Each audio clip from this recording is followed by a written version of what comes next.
बिहार में हुए शिक्षक बहाली में एक गजब का खेल हो गया है, जिसका भांडाफोड़ भी हो गया है। और भांडाफोड़ कोई और नहीं बल्कि आरटीआई के माध्यम से हो गई है।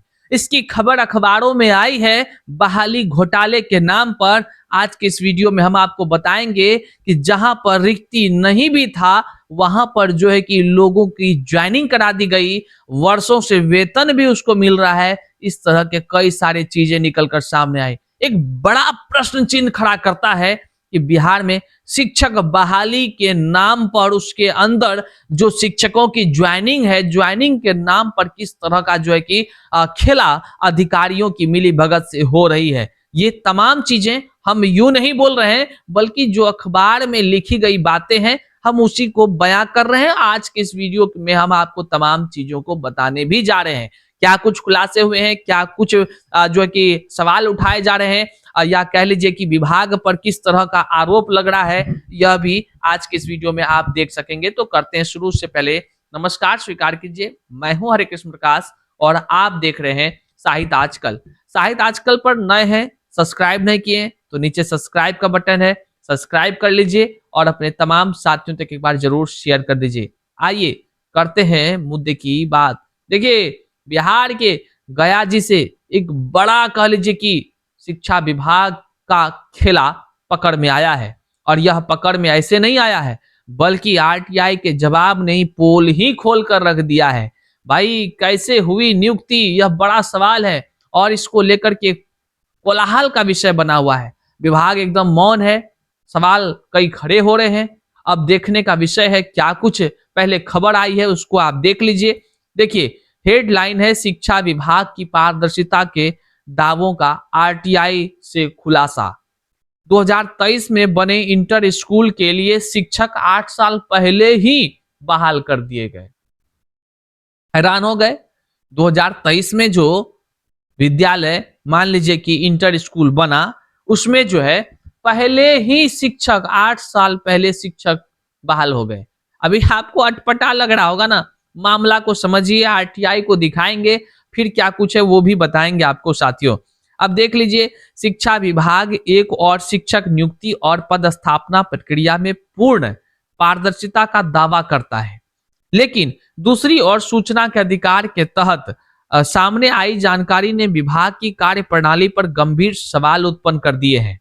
प्राप्त दस्तावेजों से ऐसे तथ्य उजागर हुए हैं जो न केवल सिस्टम की खामियों को उजागर कर रहा है, बल्कि विभागीय स्तर पर जारी संभावित गड़बड़ियों की ओर भी इशारा कर रहा है। ये तमाम बातें हम अखबार के माध्यम में जो लिखी हुई अखबार में, हम उसके आधार पर हूबहू वही लाइन को पढ़ रहे हैं। इसमें हमारा अपने मन से कुछ नहीं है, जो भी है अखबार में जो लिखी बातें हैं, उन्हीं से जानकारी जो आ रही है वो हम आपको बताने का प्रयास कर रहे हैं और उस खेल को दिखाने का भी प्रयास कर रहे हैं जो सवाल खड़े हो रहे हैं। आगे देखिए इसमें क्या कुछ कहा जा रहा है। मामले की शिकायत निगरानी विभाग तक भी पहुंच गई है, लेकिन 3 महीने बीत जाने के बाद भी अब तक कोई कार्रवाई नहीं की गई है, जिससे संदेह और गहरा हो रहा है या हो गया है साथियों। आरटीआई से मिली जानकारी के अनुसार क्या कुछ मामले हैं ये समझिए। बिहार नगर निकाय माध्यमिक एवं उच्चतर माध्यमिक शिक्षक नियोजन नियमावली 2014 के तहत नगर निगम के 5 मई 2015 को मानपुर प्रखंड के बाराडीह की निवासी डॉक्टर ममता कुमारी को उच्चतर माध्यमिक शिक्षक के पद पर नियुक्त किया गया था। मतलब 2015 में नियुक्त कर दिया गया था उच्चतर माध्यमिक पद के लिए, ठीक है। अब क्या हो गया, उनकी पदस्थापना इतिहास विषय के लिए मानपुर उच्च प्राथमिक विद्यालय में की गई है। इतिहास, हिस्ट्री के वो टीचर है। यहाँ सबसे बड़ा सवाल यह है कि जब मानपुर उच्च माध्यमिक विद्यालय को इंटर स्तरीय कोड वर्ष 2023 में ही मिला है। अब 2023 में इनको इंटर का कोड मिला तो ठीक है, 2023 में मिला, तो 2015 में उच्चतर माध्यमिक शिक्षक की नियुक्ति कैसे हो गई, ये सवाल उत्पन्न हो रहा है कि जब 2023 में जब विद्यालय को कोड मिला है तो 2015 में कैसे उसकी बहाली हो गई। दस्तावेज बताते हैं कि विद्यालय को निदेशक शैक्षणिक द्वारा 2023 में उत्क्रमित कर इंटर स्तरीय कोड प्रदान किया गया, यानी 2015 से 2023 तक विद्यालय में इंटर स्तर के लिए कोई स्वीकृत पद ही मौजूद नहीं था। ऐसे में 2015 उच्चतर माध्यमिक शिक्षक की नियुक्ति विभागीय प्रक्रियाओं पर कई गंभीर प्रश्न उठाती है। बात तो सही है, अगर ये सच है तो बहुत ही ये गलत हुआ है। किस तरह से धांधली हुआ है, कैसे ये खेला हुआ, किसने किया, कौन अधिकारी की मिली भगत है, कई बड़े प्रश्न उत्पन्न हो रहे हैं। जब जो है कि मान्यता ही नहीं था, जब वहां पर रिक्ति ही नहीं था, तो बहाली कैसे कर दिया भाई, कैसे कर दिया हिस्ट्री में है? अब देख लीजिए, नियोजन प्रक्रिया में खामी या अंदरूनी गड़बड़ी पर भी सवाल उठाए जा रहे हैं। आरटीआई कार्यकर्ता हैं जो ठाकुर एनपी सिंह का नाम आ रहा है, का कहना है कि यदि विद्यालय इंटर स्तर का नहीं था और पद स्वीकृत नहीं थे, तो उच्चतर माध्यमिक शिक्षक की नियुक्ति होना नियमावली का स्पष्ट उल्लंघन है। कहा कि विभाग से प्राप्त के दस्तावेज इस बात की और संकेत करते हैं कि नियुक्ति प्रक्रिया में पदों की वास्तविक स्थिति की पुष्टि नहीं की गई या फिर जानबूझकर नियमों को नजरअंदाज कर किया गया। उन्होंने कहा कि नियुक्ति आदेश और विद्यालय के स्तर में समय विसंगति है। यह संभावित रूप से गंभीर प्रशासनिक लापरवाही या अंदरूनी मिली भगत का मामला हो सकता है। कई तरह के आरोप लग रहे हैं और विभाग इस पर क्या है भाई, मौन है। विभाग की चुप्पी सवालों के घेरे में है। आरटीआई के दस्तावेजों के सामने आने के बाद भी विभाग की ओर से कोई आधिकारिक प्रतिक्रिया नहीं आई है। पारदर्शिता के दावे करने वाले विभाग की यह चुप्पी कई मायने में असहज करने वाली है। अब देख लीजिए, यहाँ पर आप आरटीआई को देख रहे हैं, आरटीआई में जो आया है वो भी छपा हुआ है अखबार में, पूरे तरह से आप यहाँ देखिए। अब कुल मिलाकर अगर हम बात करें तो यहाँ पर एक बड़ा प्रश्न उत्पन्न होता है कि ये कैसा धांधली हुआ है और कैसे हो गया, किसने किया, करवाने वाला कौन था, और फिर जो है कि अगर जो है कि टीचर की ज्वाइनिंग हो गई तो फिर वो क्या पढ़ा रही थी विद्यालय में है? अब जो हिस्ट्री विषय की जिसकी ज्वाइनिंग हो गई, जो बताया जा रहा है 2015 से 23 के बीच, क्या वो पढ़ा रही थी वहां पर? तो इसको आरटीआई करने वालों ने इसका पोल खोल दिया है और खुद आरटीआई के जवाब से जो है कि हर कोई हैरान है कि आखिर जब वहां पर स्वीकृत पद ही नहीं था तो फिर ज्वाइनिंग हुआ कैसे। और ये नियमों को ताक पर रख देने की बात कही जा रही है। ठीक इसी प्रकार जो है कि नियमों पर ताक पर रख करके बहुत सारे काम होते रहे हैं। बहुत सारे काम ऐसे हम इसलिए कह रहे हैं कि देख लीजिए, जब बिहार में शिक्षक की बहाली शुरू हुई तो कहा जाता है, सुप्रीम कोर्ट का जजमेंट है कि किसी भी खेल का नियम जो है कि आप मान लीजिए खेल चालू हो गया तो बीच में नहीं बदल सकते हैं। मतलब सुप्रीम कोर्ट का साफ टिप्पणी है कि खेल के बीच में नियम नहीं बदले जाते हैं। लेकिन हम क्या ही कहें आपको, हमने कहा ना, ताक पर रख कर नियमों को किस तरह से विभाग अधिकारियों ने कह लीजिए कि काम किया है बहाली कराने का, हैरान कर देगा आपको। बताते चले, टीआरई 1 का जब विज्ञापन शुरू होता है तो डोमिसाइल हटा दिया जाता है। तो चलिए वो फॉर्म के प्रक्रियाधीन होगा, हटा दिया गया, ठीक है। लेकिन टीआरई 2 में जिस विज्ञापन के बल पर परीक्षा आयोजित हुई, जरा सोचिएगा, हजम होने वाला बात नहीं है, आसान बात नहीं बोल रहे हैं हम।